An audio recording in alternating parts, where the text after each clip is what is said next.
Hello, and we're back. So we are going to start chapter 2, and chapter 2 is a little misleading because it looks like it's going to be this tiny itty bitty chapter, only two sections, 2.1 and 2.2. Well, turns out there's so much good information in these two sections. We're really going to have to spend a lot of days on it. So I just want to give you a heads up on that one. This PowerPoint is adapted from the Starnes and Tabor 6E updated edition of their book Practice of Statistics. So, title, hello. In chapter 2, the title of the chapter is Modeling Distributions of Quantitative Data. So we're really going to dive deep into various distributions. Primarily, we're heading towards the normal distribution for those of you who have a little bit of insight into this. But here in section 2.1, we're going to be describing location in a distribution specifically. So a lot of learning targets, lots of stuff we're going to get through. This particular lesson is going to be about 2 different teaching days. As far as the content goes, we're going to do, of course, activities, but the teaching is split up into 2 days. I'll try to give you a heads up where that split is. So this is something that you probably have a little familiarity with. Man, I don't really know how they give you guys test scores anymore when you were youngins. Maybe you never even see them. But I remember, I'm going to date myself, way back in the day, I'd get what we called the eye gap results. They would tell you where on the chart you were compared to other second graders, in math and what percentile you were in. And I think they still do something like this where they kind of give you a score, and then they might somehow standardize that score so you can know how at least your parents could know how you were doing against all other second graders out there. So, not that that's a really important piece of information, but parents want to know that. So, one way that we could describe a location in a distribution is to say what percentile you're in. So, they call it the Pth percentile of a distribution is the value with P% of observations less than or equal to it. And that's actually a change in the curriculum this year. Is that some books claim it's just less than that, but we're saying in our book that it's less than or equal to it, which aligns with the AP exam. So here we have a tree diagram. And Jenny earned a score of 86 on her test. How did she perform relative to the rest of the class? So they have these split leaves here, and her 86 right here is 86. They didn't give me a key, but I'm assuming that's what that meant. So what we're trying to figure out is where does she fall along the class? Now I can see on the tree diagram she's pretty far down the tree, I guess. So she's kind of in that upper percentile. So big empty red box for my notes. That's kind of really for me as a teacher. That tells me that this means you're going to have to write something down as students in your notes. So Jenny's score, and we had to do the little count here, was greater than or equal to 22 out of the 25 test scores. Now, I was lazy, so I would have just counted backwards. There was 3 above her, and then, I guess I never knew there's 25. So I did have to count that. So 22 out of the 25, which comes out to an 88%. So remember, that was including her score at the end there. That means that Jenny's score is notice at, and I screwed this up like a minute ago. I said in, wrong preposition, Abruzzo. She is at the 88th percentile. Okay, so we don't say that we're in a percentile, we're at a percentile. And that means that 88% of the scores were less than or equal to her score. So not too shabby, Jenny. Good job. A cumulative frequency graph plots a point corresponding to the percentile of a given value in a distribution of quantitative data. So remember, quantitative data is numerical data. Consecutive points are then connected and a line segment is formed. So what we're going to start with here is a frequency table, and it's regarding the first 44 presidents, their age when they were inaugurated. So someone did this data for us already. That's nice, so we don't have to look it up. 2 presidents were between the ages of 40 and 44 at their inauguration, and then 7 or 45 to 49, and so on and so on. So rather than going like the histogram chart way, they're going to be looking at a cumulative relative frequency distribution.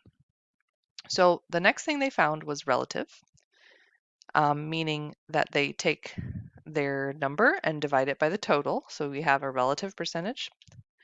But then they thought, okay, what happens if you accumulate the frequencies? So that means to add them as you go along. So 2 presidents were in this category. If I go down to the next category, that's a total of 9. It was the 7 plus the 2, and then you just keep adding them up as you go along. Notice the final one here would be a complete data set for us, which is all 44 presidents at that time. So then they come up with, that was cumulative frequency, now cumulative relative frequency. So they take that number, that accumulation number, and they divide it by 44. Notice the ending comes out to 100%, makes sense. And they create this cute little thing, okay? So this is a cumulative relative frequency display. This particular one is showing us the age of the inauguration at the horizontal axis here. And then in our vertical axis, notice they labeled it with a percentage, so we know that these are percentages. Kind of a dead giveaway when we did the frequency, but that's okay. And you'll notice it goes up and up and up and up, and you might be thinking like, okay, well, why do I want to know this? Well, one thing that strikes me on these graphs is if I go to like the 50% mark, okay? So the median, right? I can easily find a median. So the median age of our president's inauguration at that point was 55. Um, I could read it another way. I could say we talked about percentiles. Um, I can't read that too well, Abruzzo. All right, so if I go to 50 here, so 50 and less as far as age, which we know doesn't go too far down from 50, but 50 or younger. That would be at the 20th percentile, right? So that's kind of far down. So if you think about your president's age at their inauguration and you want to compare it to everybody else, that's an easy way for us to do the comparison. So here we have a check your understanding problem, and you know that the next screen is going to show some answers. So you want to probably pause the video and read this and think about your own answer before I give it away. But Mark received a score report detailing his performance on a statewide test. On the math section, Mark earned a raw score of 39, which placed him at the 68th percentile. This means that, so when we go to compare things, this is multiple choice obviously, if he's at the 68th percentile, that means Mark did better than about 68% of the students who took the test. Okay, so 68% meant 68% of the people got his score or lower.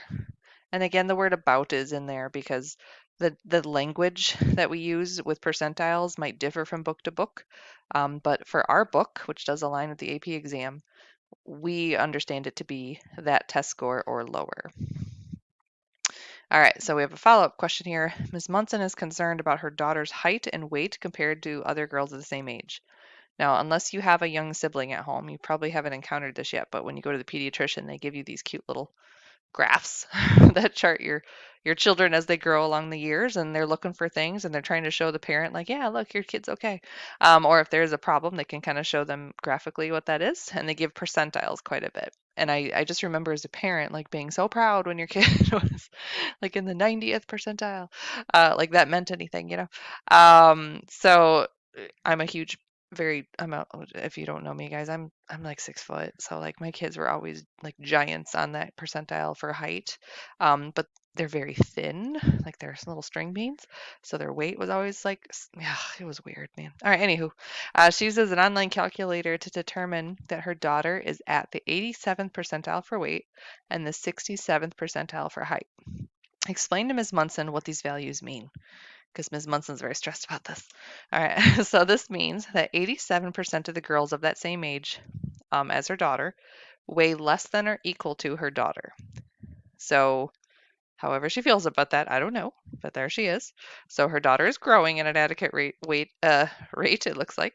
And then the other factor, the 67% of girls of the same age as the daughter are less than or equal to the daughter's height. And I underline that less than or equal to part because that is so important to us in our book. All right, here we go. Questions 3 and 4 are related to the following setting. All right, we got more check your understandings here. This graph displays the cumulative relative frequency of the lengths of phone calls made from the mathematics department office at Gabalot High School. Okay, I get it, Gabalot. All right, about what percent of calls lasted less than 30 minutes? All right, so here's 30 minutes. And if we follow this guy up, I can't really read too easily, but it's about 60 to me. I don't know if it's exactly 60, but we'll go with 60%. And then 30 minutes or more, Go ahead and pause the video and think about that one. That's actually, a lot of kids get confused on that question, okay? I always forget I'm going to give you the answer. Here we go. All right. So 65% of the calls lasted less than or equal to 30 minutes. Now, the graph is what confuses kids on that second question because they're like, wait a minute, 30 or more? How am I possibly going to figure this out? Well, remember, this tops out at 100%. So if it's, I think they went with 65. So they called it 65% over here. I'll just go with that. So the complement, to use a word from elsewhere in math, the complement to 65% is 35%. Rather than stressing about this and thinking like, oh my gosh, do I have to add up all these pinpoints? Like, no, of course not. We know that this is going to get to 100% at the end of it. Okay, the other question, estimate Q1, Q3, IQR of the distribution. So remember, median is the middle, and then the middle of the first middle is Q1, and the middle of the second middle is Q3. So pause the video and try that one out. All right, so they are a little better at reading graphs than I am. The first quartile, they determined to be about 13. If we can kind of go back here, 25 would be, yeah, I'd go with 13, sure. I mean, now that I see the answer, yeah, makes sense. And then obviously median they didn't ask us for, but I could have found it. And then 75% would be up here. Oh geez, I need like a ruler. I don't know, maybe like 33. What'd they go with? They went with 32. Okay. So this is where if I was grading your questions, I would give you a little wiggle room. As long as you're in the right ballpark, we're going to count it good. So Q1 is 13, Q3 is 32, according to your book. So to find the interquartile range, remember from last chapter, it is not a range of values like you think of, it is the actual difference between them. So the interquartile range is 19 minutes. Don't forget your label. All right, now we have a way of marking position in a distribution and standardizing it. So this is a really big concept in stats because when we try to compare two data sets and they really don't behave the same way, or maybe don't have the same number of uh, subjects in their sample, it really kind of messes up the data and it's hard to figure out. So if we could standardize it, that would really help. So a z-score tells us how many standard deviations from the mean an observation falls and in what direction. So calculating the z-score, it's really just a simple arithmetic calculation. Little vocab here though. X is an observation from a distribution that has a known mean and a standard deviation. So they take the observed value, they subtract the known mean of the group, and they divide it by the standard deviation, and this is called a standardized, this standardized score is called a z-score. Because who wants to say standardized? Now, why did they go with z? I have no idea. I'm sure there's a story there. All right, red boxes, that means you're going to have to write something down. So here we have Jenny. She earned an 86 on her test. The class mean is an 80, so I can already tell she's above average. Good girl, Jenny. The standard deviation is 6.07. Find and interpret her standardized score. So finding the standardized score is using that same calculation for z-score, x minus mean over standard deviation. I do want to caution you, some of you are very happy calculator typers. You're going to have to put parentheses around the 86 minus 80 or calculate that separately. So you could just in your head say, oh, that's a 6, before you hit divide by 6.07. If you don't, if you just like type horizontally, it's only going to divide the 80 by 6.07. That's no good. So what we have here is a z-score of 0.99, and this might mean very little to you because we just introduced this idea to you. So the interpretation of that is Jenny's score is 0.99 standard deviations greater than the class mean of 80. Notice all the context and direction there. So we stated what the standard deviation, we stated what the z-score was. We labeled it as number of standard deviations, and then we said what direction.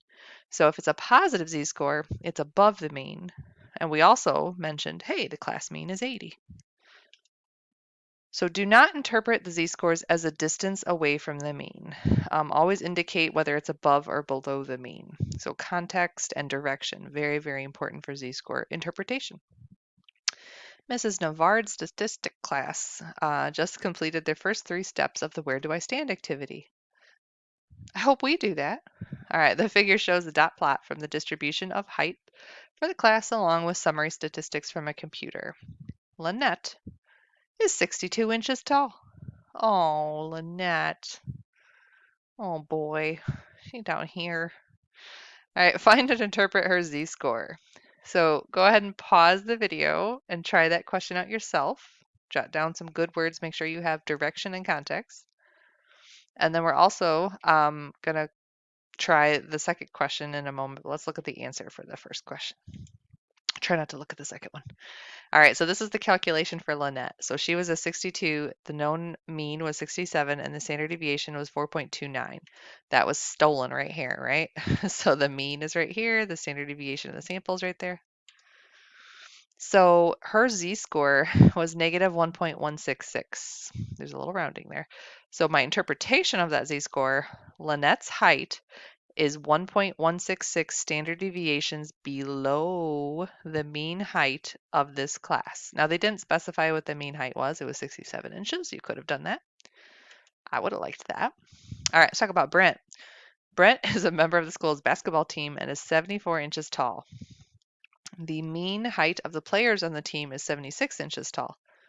Brent's height translates to a z-score of negative 0.85.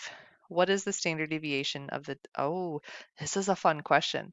So this is a great question because it really requires you to understand how z-scores are found, what the formula is, which is given to you, but really knowing how to use it.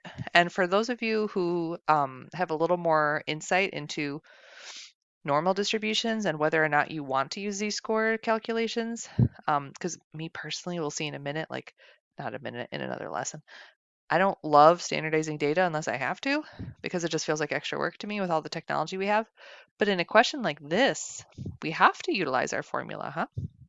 So pause the video, see if you can figure this out using your z-score formula. All right, so Brent, he knows his z-score is negative 0.85. So that actually goes over here in the equation. And then his height minus the mean divided by, I don't know, the standard deviation. So if we treat this like a cross product, right, we're going to multiply negative 0.85 times sigma. And I don't have an ability to write right now, but what's going to happen is we're going to subtract these, of course, that's a negative 2. And we're going to end up, you'll have negative 0.85 sigma equals negative 2. You're going to divide by negative 0.85 in this little algebraic equation. And you're going to get a standard deviation of 2.35 inches. Make sure you label it inches. I don't know how you feel about that. Brent, if I go back to this class, Brent is way high on the distribution for the class, but he is definitely not high up on the basketball team. He's actually one of the shrimpier basketball players. That was not my official interpretation, by the way. All right. This, I think this is where we'll separate the days. This is going to be the second day of the lesson. So if you're looking for the first day, you can stop here. Or you can keep going if you're having a good time. Let's talk about transforming data. So transforming converts the original observations from the original units of measure to another scale. So sometimes the transformations can affect the shape or the center or the spread of the distribution. It depends on what we're doing. So oftentimes in science, we will have to convert things in units. You'll have to convert from degrees Fahrenheit to degrees Celsius, and how does that change the distribution itself? Sometimes we are just curious what happens with the data if we were to add 3 to everybody's test score. What does that do to the data distribution? There's actually people who do that, by the way, for test scores. That's a way to curve a test score. Some teachers will look and they'll be like, oh, I'm just going to give everybody like a bonus whatever points. So I'm not saying I'm one of those people, but some people. All right, so let's talk about specifically the effect of adding or subtracting a constant. So what if you were to add the same positive number a, or possibly also subtract, because we know adding and subtracting is the same thing. Sorry, I had a child interrupt. All right, so adding and subtracting are the same thing, so let's just call it adding a constant. It adds a to the measure of center. So we're talking about mean and median. and any location. So the 5-number summary is the percentiles, so they're referring to the Q1, the median, the Q3, the max, the min. So if you were to take the data and add 5 to everything, you're going to be adding 5 to all of the measures of central tendency along with the location pieces of information. However, come on, PowerPoint. It does not change the measure of any variability. So the interquartile range will stay the same, right? Because that's how far away the distance between Q1 and Q3 is. Well, if both Q1 and Q3 are being added by 5, that just shifts the box, right? It doesn't make it bigger or smaller. So the range is the same, the interquartile range is the same, and the standard deviation is the same. Whoops. And it does not change the shape of the distribution. So if your distribution was skewed left, when you add 5 to everything, it's still going to be skewed left. If it's normal, it's going to stay normal, or symmetrical, I should say. I keep jumping the gun and calling things normal. You guys don't know about that yet. All right, so here's an example. Soon after the metric system was introduced in Australia, a group of students was asked to guess the width of their classroom to the nearest meter. The actual width of the room was 13 meters, and we can examine the distribution of students' errors by defining a new variable as follows. So the error is defined as whatever their guess was, and then minus 13. So basically how far off they were. So this is interesting. So this is their data distribution. What shape would you consider this distribution of error to be? So I and yes, there's 2 peaks. I know this one's a little higher, but it's relatively close to the other peak, right? And it's skewed to the right. We have these weird little trickles off to the right here. This is cute. Kids are so bad at estimating things. All right, find the mean and the median of the distribution of error. So remember, we have some data here, but we're talking about the error. So the mean is 16.02 minus the 13.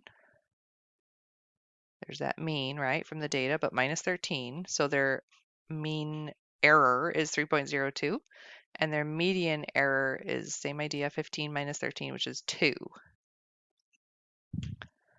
So find the standard deviation and the interquartile range of the distribution of error.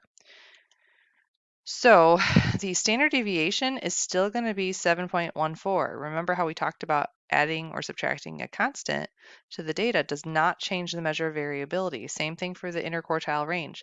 The interquartile range was 17 minus 11, so it was 6 meters, and it's still going to be 6 meters even with the error. And if you didn't believe me, you guys could go through and actually do the calculations for standard deviation and see that it doesn't change, even when you subtract 13 from everything. But I'm going to be honest, guys, I don't think any of you want to do that. All right. So now what they've done is they've shown you kind of side by side dot plots of the error, which remember was the guess minus 13, compared to the guess itself. The shape is identical. It's just everything's been shifted to the left by 13 units. That's it. And down here in the data, you will see that n didn't change, x bar was subtracted by 13, the deviation, did not change. The locations all subtracted 13, but the interquartile range and the range itself did not change. I think this is a really great slide for showing you what happens to the data when you simply add or subtract a constant. So if you are in your student notes, I would definitely highlight the things that did change and make a note of things that didn't change in that example. So transforming converts the original observations from the original units of measure to another scale. I think we just talked about this. I don't know why it's up there again, but here we go. So what if we were to multiply, or we know divide is really the same thing, by a constant? So here's how multiplying each observation by the same positive number affects everything. It's going to multiply, or possibly divide, the measure of center and location by that same number. So if you were to multiply by 2 for all the data values, that means the mean, the 5-number summary, so Q1, min, Q3, max, all those are getting multiplied by 2, as are the percentiles, are all getting multiplied by 2. Now this time, because of the multiplicativeness of the math, it is also going to multiply the variability by b, so by 2 in my example I was using. So multiplying and dividing is going to affect everybody. The only thing it doesn't affect is the shape of the distribution. So we have that same data about those students in Australia who were guessing their room length, and we were going to convert them to from meters to feet. So the conversion factor there is to multiply by 3.28. So when they did that, the shape is going to stay the same. It's going to have that skewed to the right with two distinct peaks. The median was a 2, but it's now going to get multiplied by 3.28, and now it's going to be a 6.56. Feet, don't forget your label. This time it's feet. Finding the interquartile range, well, the interquartile range was 4 minus a negative 2, so a 6. But then we have to multiply that by 3.28, so we get a 19.68 feet for an interquartile range. So notice what happened there is everything got multiplied by 3.28, and we do have to pay attention to our labels as well. So here we have, again, not side by side, but stacked dot plots. The distribution shape didn't change, but what you will notice is, like, to the naked eye, it kind of looks more spread out, and that's because of they're using the same scale at the bottom there for both distributions. But it kind of makes sense, right? We multiplied everything by 3.28, so it's going to spread everything out. And then you'll notice all those things on the data window here. So multiplied by 3.28, and you, and you, and you, and you, and you, and you, and you, and you. The only thing that didn't change is how many data pieces were in our set, and it was 44, and it stayed as 44. Oh, and the shape of the distribution didn't change. All right. Okay, they got this name again. I think it's Knebles. I don't know. I hope I'm not saying it wrong. Amusement park in Eilisburg, Pennsylvania has earned acclaim for being affordable, family-friendly entertainment venue. I like that. It does not charge for general admission or parking, but it does charge customers for each ride they take. How much do the rides cost at Knebles? The figure shows the dot plot of the cost for each of the 22 rides in a recent year, along with the summary statistics. So again, you're going to want to pause the video and read through these questions and try to jot down your own answers before I flash all the answers at you. First, we're going to be converting from dollars to cents. So we're going to be seeing we're going to claim what is changed and what stays the same for that. And then we're going to see what happens if they increase the price of everything by 25 cents. And how would that change the distribution versus question 1? And then in 3, suppose that we increase the cost from question 2 to, we converted the increased cost to Z-scores. What's going to change? Okay, pause the video, think about it, write it down. So that first question was changing from dollars to cents. So because we are multiplying here to change from dollars to cents, it will not change the shape, but it's going to change everything else. Mean, standard deviation specifically are mentioned here because they're going to be multiplied by 100. That's the multiplication rule. Now the second question, where they just simply add 25 cents to each ride, that will not change the shape again, but and it also won't change the variability. Remember, adding a constant factor doesn't change standard deviation or interquartile range or anything that's a variable. It will, however, add 25 cents to all the measures of center. So whether you're looking at mean or median, it's going to add 25 cents to that. And then if we were going to take that problem from number 2 and change them to z-scores, again, no change to the shape. But the big change when you go to a z-score is that now, and this is kind of leading into the next chapter, this is nice, or next section, the mean is going to become a 0 and the standard deviation will become a 1. Okay, that is a great question, and I hope we get the chance to go through that in class, exactly how the math works out. What a great ending and what a great transition. These authors are fabulous for this book. So learning targets, that means we're at the end. We're going to move on to continuing our work with distributions, and we're going to be leading you into what's called the normal distribution next. Lots of information coming your way, and just a little heads up, we are going to teach it where you're going to, so those of you who know what I'm talking about, we're going to go a little old school on it, meaning we're going to use the tables in the back. We're also going to use technology, and if you're one of my students, we're going to do them both ways for a while and get a really good grasp because both are necessary to move on. All right, good luck, everybody.